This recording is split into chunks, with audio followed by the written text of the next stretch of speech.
The Forbidden Ceremony Part 2.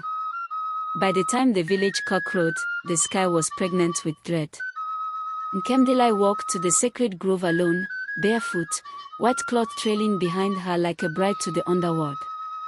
Atop the ancient hill, the shrine of Ogwagu Oji, the dark spirit of the Iroko, waited. Thunder rumbled though the skies were clear. From the shadows emerged the Ik-Oku, the fire serpent priesthood, long thought extinct. They surrounded her in silence. Drums began to beat. Not from men. From the ground.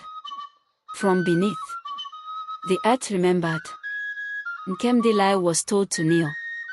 Will you take back the sin of your father? Will you finish what was left undone? The lead priest asked, his face hidden behind a crocodile mask carved from obsidian. I am not my father, she said, but I carry his blood. The drums stopped. Then came the voice. It echoed from the trees, from the wind, from within her. Blood for silence. Flesh for balance. Choose. ThA wept. But she did not run. She looked up at the masked priest and whispered, I will take her place. No, the voice replied. You already have. The fire around the grove burst into blue flames. The priests dropped to their knees.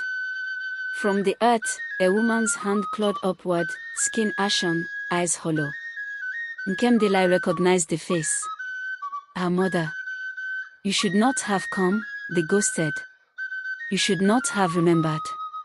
When dawn broke over Umunaka, the villagers found the grove smoldering. All that remained was the white cloth. Stained red. No body. No sign of struggle. But the air felt lighter. The river began to flow again.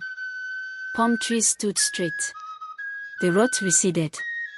And the elders, those who once denied, went silent, staring into nothing, as if remembering something too terrible to voice.